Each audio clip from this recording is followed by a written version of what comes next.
Hello everyone, welcome to my YouTube channel let's study साथ साथ। तो आज हम फिर से एक और ग्रामर की सीरीज़ को शुरू कर रहे हैं।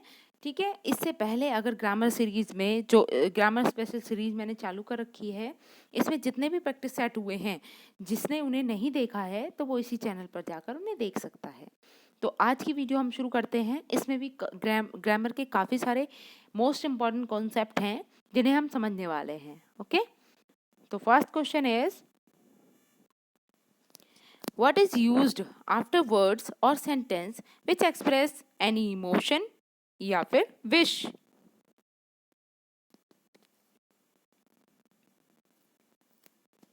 यस, बताइए वो कह रहा है, मतलब सेंटेंस का मीनिंग है what is used after words और sentence which express any emotion और wish.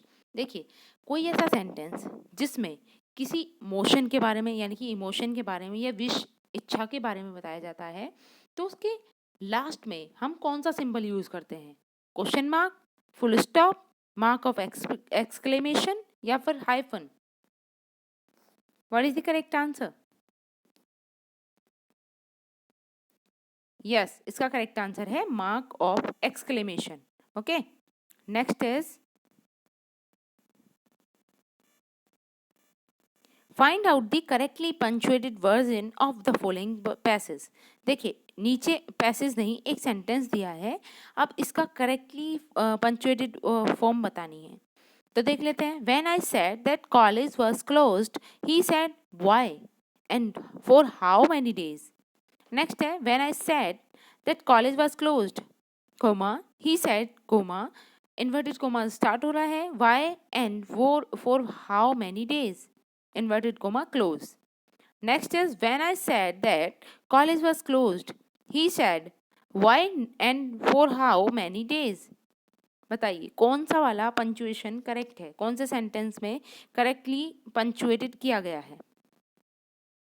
When I said that college was closed, he said, फिर इन्वर्टेड कोमा है, why and how many days। देखिए, इसमें एक सेंटेंस तो हमारा डायरेक्ट स्पीच में है और एक है इनडायरेक्ट स्पीच में। तो इसलिए अगर हम फर्स्ट पार्ट की भी बात करें, व्हेन आई सैड, अब दैट एक कंजंक्शन के रूप में आ रहा है, तो यहाँ पे कोई इन्वर्टेड कोमा का यूज तो नहीं करेंगे हम। ठीक है, तो when I sad that college was closed, तो ये तो था अभी हमारा इनडायरेक्ट फॉर्म में।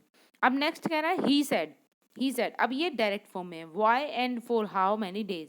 तो that is the right answer, option number A is the right answer. Next, third question, choose the most appropriate one word substitute for the expression given below। देखिए, इसके लिए वन वर्ड बताना है। Line है, an office with good salary but no work, तो क्या कहेंगे उसे? ऑप्शन है ग्रेटेस्ट, ऑनररी, डिस्क्रिशनरी या sinecure. What is the correct answer?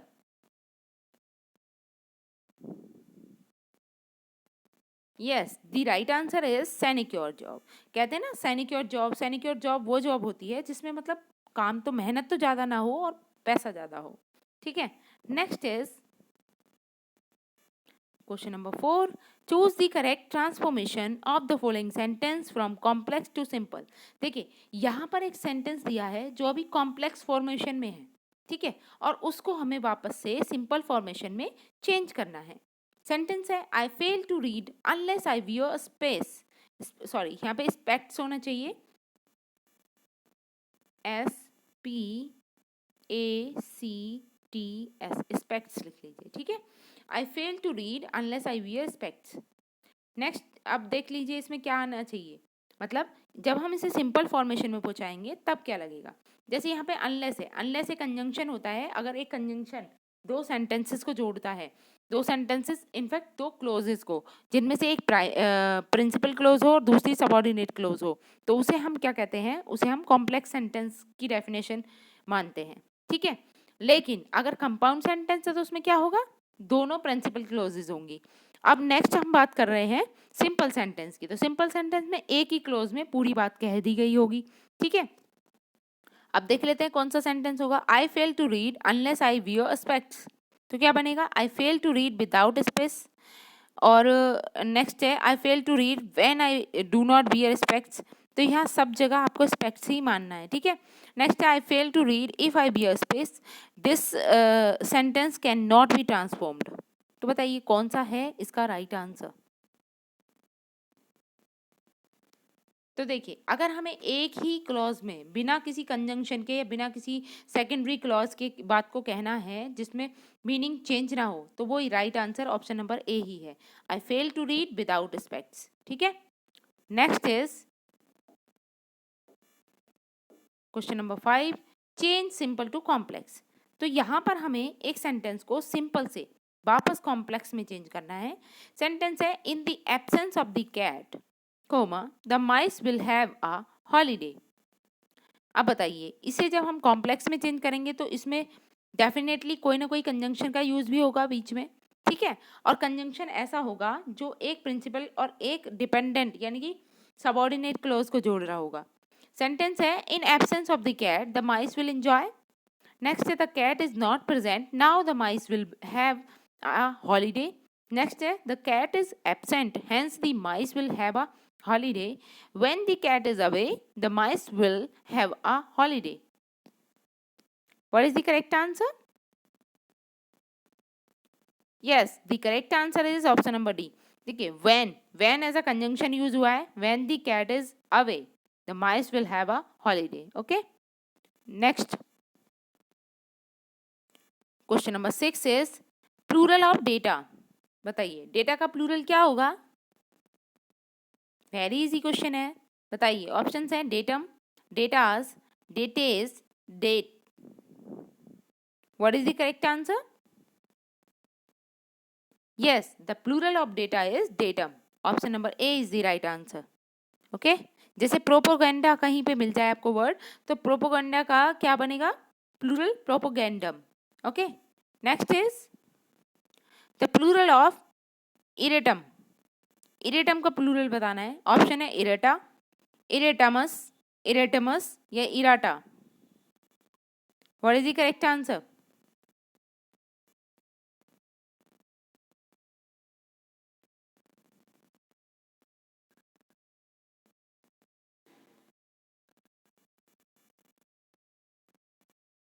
देखिए यहाँ जो बात की गई है यहाँ पे सिंगुलर की बात की गई, ठीक है। इरेटम का आपको सिंगुलर बताना है और सिंगुलर क्या होगा, errata. Option number A is the right answer. Next is the plural of focus is, focus का प्लूरल क्या होगा। ऑप्शन है focuses, focuses, foci and foci. What is the correct answer. Yes, focus का plural क्या बनेगा, foci. Option number A is the right answer. Next is fill in the blanks with the suitable verb. देखिए इसमें से कौन C correct verb यहाँ आनी चाहिए। ही इज अ डैश टीचर, तो क्या आएगा। देखिए यहाँ पे वर्ब जो है ना वो हमारा पास्ट पार्टिसिपल की तरह यूज होगी, ठीक है। और जो हमारा एक एज एन एडजेक्टिव यूज होगी यहाँ पे, तो एडजेक्टिव की तरह यूज होने वाली वर्ब किस तरीके से आएगी। He is a retiring teacher, he is a retired teacher, he is retired teacher या he is a retirant teacher. What is the correct answer. यहाँ पे हम पास्ट पार्टिसिपल का यूज कर रहे हैं इसलिए यहाँ पे आएगा retired. Okay, he is a retired teacher. Option number B is the right answer. Next is question number 10, they dash to school by bus. क्या आएगा, going, goes, go, to go. तो देखिए ये सिंपल प्रेजेंट का tense है, ठीक। अगर simple present tense हो और उसका असर्टिव सेंटेंस हो तो हम किस तरीके से रूल फॉलो करते हैं, उसमें हम ये देखते हैं कि सब्जेक्ट कैसा है। अगर सब्जेक्ट सिंगुलर है तो हम वर्ब की फर्स्ट फॉर्म में वर्ब की B1 प्लस एस या फिर ई एस आता है, ठीक है। और अगर सब्जेक्ट प्लूरल हो जाए तो V1 सिंगली B1 यूज होगी, एस या एस भी ऐड नहीं करेंगे। तो यहाँ पे सब्जेक्ट कैसा है, प्लूरल, तो इसके अकॉर्डिंग V1 ये रही और उसमें एस या एस कुछ नहीं ऐड होगा। Option number C is the right answer. Next just a minute. Yes, question number 11 is, yesterday at school I dashed the echo of a roar of laughter. Options हैं catch, cot, catched, catching. देखिए जैसा कि हम yesterday को देख के ये समझ सकते हैं कि कब की बात हो रही है, बीते हुए कल की. ठीक है, यस्टरडे एट स्कूल, तो आंसर जो है वो प्रेजेंट में तो नहीं हो सकता ना. ठीक है, ना तो कैचिंग हो सकता है ना ही कैच हो सकता है. अब हमारे पास दो ऑप्शन बचे, तो आप बताइए कि कैच की जो सेकंड या थर्ड फॉर्म होती है वो कैच्ड होती है या कॉट होती है. तो ये होती है कॉट. ठीक है, option number B is the right answer. Sentence कुछ इस प्रकार बनेगा, yesterday at school I caught the echo of a roar of laughter. Next is question number 12. Just a minute. Yes, we dash by a strange sound. Option है were startled, was startled, was startling या were startling. What is the correct answer. देखिए startle का मतलब होता है घबरा जाना या डर जाना. ठीक है, तो इसमें क्या आना चाहिए. देखिए ये एक पैसिव वॉइस का सेंटेंस है. ठीक है, अब पैसिव वॉइस में क्या होता है, बी की फॉर्म प्लस वर्ब थर्ड. ठीक, अब बी की फॉर्म इसमें वाज वर यूज होंगी. अब वी के साथ यानी WEV के साथ हम इसे प्लूरल मानते हैं और इसके साथ हम वर का यूज करेंगे. ठीक है, तो वी के साथ वर आएगा तो वाज वाले तो दोनों कट हो गए. अब वर के साथ में हमें वर्ब की थर्ड फॉर्म लेनी है, ना कि ING फॉर्म. ठीक है, तो option number A is the right answer. We was startled by a strange sound. Next is he takes pride dash his work. तो बताइए क्या आएगा. Of, in, at, from. What is the correct answer? He take prize dash his work.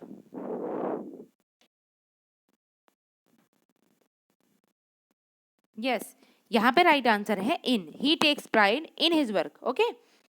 Next is question number 14. I did not invite him dash dinner. तो क्या आना चाहिए, at dinner, to dinner, on dinner, for dinner. What is the correct answer? I did not invite him to dinner. ठीक है, option number B is the right answer. Next is just a minute. Yes, question number 15. Air is necessary dash life. तो क्या आएगा, to life, necessary to life, necessary with life, necessary at life या necessary for life. What is the correct answer. Air is necessary dash life. Yes, air is necessary for life. Option number D is the right answer. Moving to the next question. In just a minute. Question number 16. He looks at me dash suspicion. Options है from, at, in, with. He looks at me from suspicion, at suspicion, in suspicion, with suspicion. What is the correct answer? Yes, he looks at me with suspicion. Option number D is the right answer. Next is correct one proverb. Okay, इस proverb को correct करना है. क्या है, kill not the goose that lays the dash eggs. जैसे कि आपने हिंदी में तो कहावत सुनी ही होगी. क्या कहावत है कि सोने के अंडे देने वाली मुर्गी को नहीं मारना चाहिए. ठीक है, वही है ये. ठीक है, kill not the goose that lays the eggs.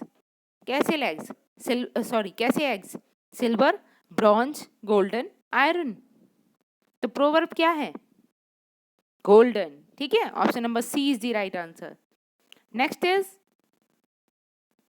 Yes, question number 18, complete the following proverb by choosing the correct word. देखिए इस प्रोवर्ब को भी करेक्ट करना है, मतलब कंप्लीट करना है। प्रोवर्ब है हमारी वर्किंग डॉग्स डैश वाइट, तो क्या आएगा? Frequently white, rarely white, seldom white, regularly white. ये तो स्टेटमेंट आपने अक्सर सुनी ही होगी, ठीक है। Barking dogs dash bite, what is the correct answer? सोचिए और आंसर कीजिए। Yes, the correct answer is option number C, seldom bites. ठीक है, बार्किंग डॉग्स सेल्डम बाइट्स, यानी कि भौंकने वाले कुत्ते काटते नहीं है। Next is yes, question number 19, correct proverb. इसे भी करेक्ट करना है। The empty vessel dash much, तो क्या आएगा? Sound, cost, sells, weights. देखिए इसकी हिंदी वाली कहावत क्या है? एम्प्टी वेजल डैश मच, यानी कि खाली बर्तन ज्यादा बचता है, या थोता चना बाजे घना, ये वाली भी आपने सुनी होगी, तो वो इससे ही रिलेट करती हुई है। ठीक है, तो इंग्लिश में क्या प्रोवर्ब होगी इसके लिए? Empty vessel sounds much. Okay, option number A is the right answer. Next is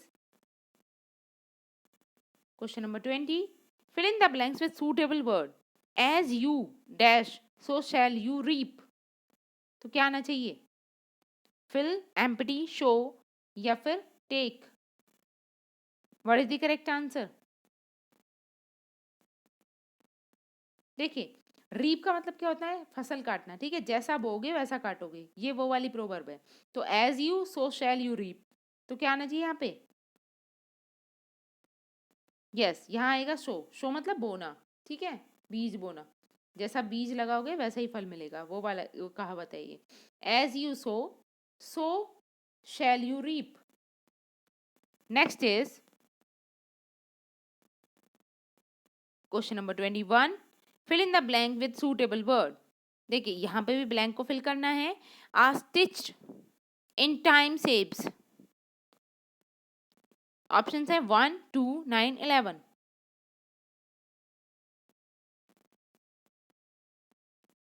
what is the correct answer?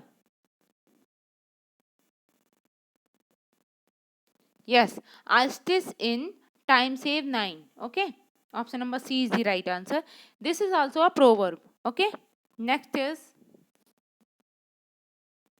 question number 22, sentence completion. ठीक है, हमें यहाँ पे सेंटेंस को कंप्लीट करना है। सेंटेंस है Barcelona dash the world of the Montjuic stadium, तो क्या आएगा? Brought, took, welcomed, welcome. सोचिए और आंसर कीजिए। देखिए यहाँ पे जो बात हो रही है ना, वो पास्ट टेंस की ही बात हो रही है। Barcelona the world to the Montjuic stadium, तो यहाँ पे आएगा। देखिए पास्ट टेंस में कौन से, ना तो वेलकम आएगा ना ही टुक आएगा। ब्रॉट या वेलकम्ड, तो यहाँ आएगा वेलकम्ड। ठीक है, option number C is the right answer. Moving to the next question, question number 23, choose error. बताइए यहाँ पे एक सेंटेंस दिया है जिसको 4 पार्ट्स में डिवाइड कर दिया गया है, उसमें से एक पार्ट में एरर है। आपको बताना है कौन से पार्ट में एरर है। सेंटेंस है beware the dog lest it doesn't bite you, तो कौन से पार्ट में आपको एरर नजर आ रहा है?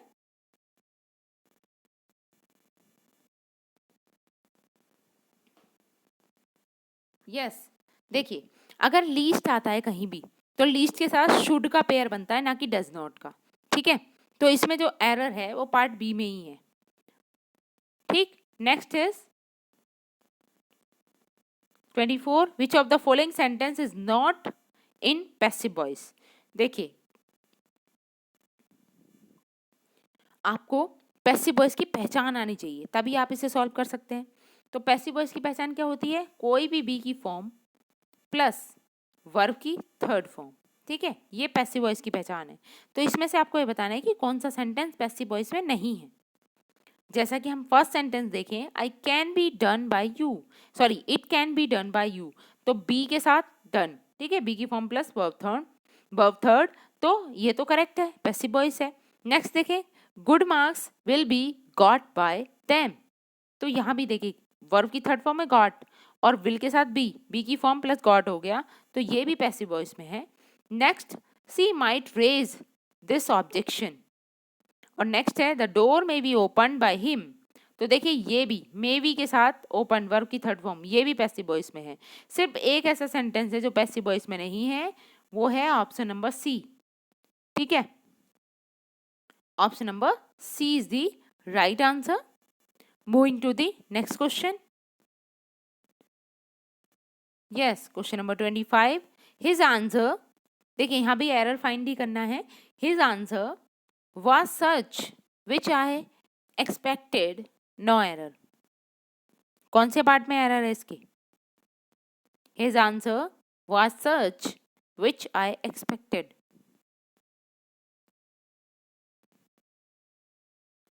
किस पार्ट में एरर है?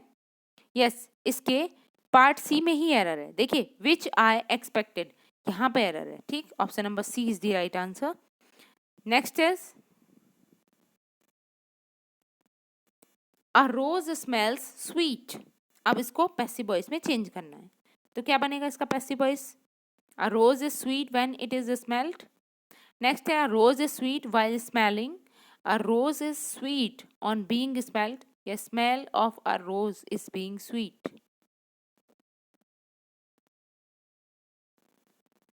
What is the correct answer? इसका पैसिव फॉर्मेशन क्या होगा? यस, पैसिव फॉर्मेशन है option number A, a rose is sweet when it is smelled. Okay, option number A is the right answer. Next is I know हर। अब इसको passive voice में change करना है, तो passive voice की formation क्या होती है? सबसे पहले हम ऑब्जेक्ट को ही अपना सब्जेक्ट बनाते हैं, देन हम सेंटेंस के टेंस को पहचानते हैं कि वो प्रेजेंट में है पास्ट में है, उसके अकॉर्डिंगली हम हेल्पिंग वर्ब लगाते हैं, देन हमारा जो सब्जेक्ट होता है वो एज एन ऑब्जेक्ट यूज होता है बाई के साथ, बी बाई। ठीक है, अब देख लेते हैं। अब इसमें जो ऑब्जेक्ट है वो है हर।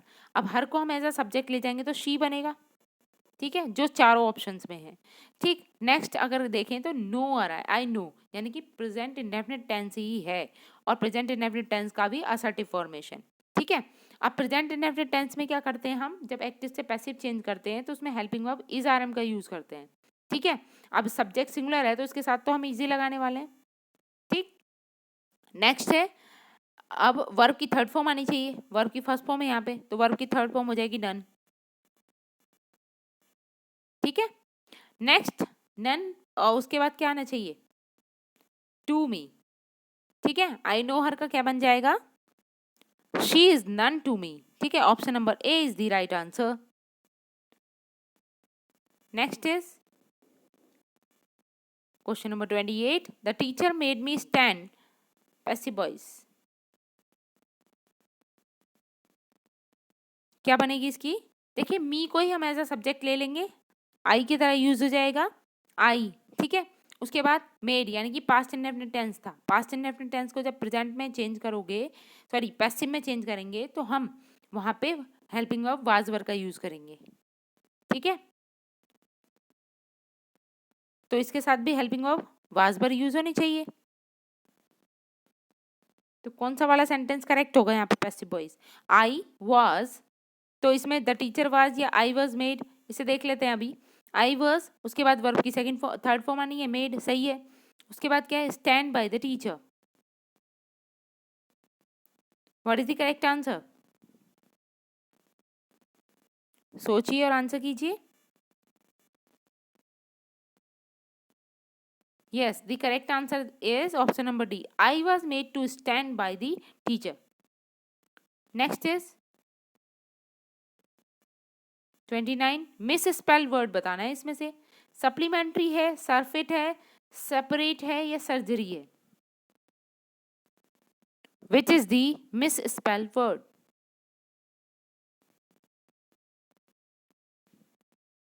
यस, मिस स्पेल वर्ड है इसमें surfeit. Okay, next is which of the one is correct spelling. देखिए इनमें से किसकी स्पेलिंग करेक्ट लिखी हुई है ये आपको बताना है। लेमेसिन, नेक्स्ट है लेमोसाइन, लेमोसेन या limousine? What is the correct answer?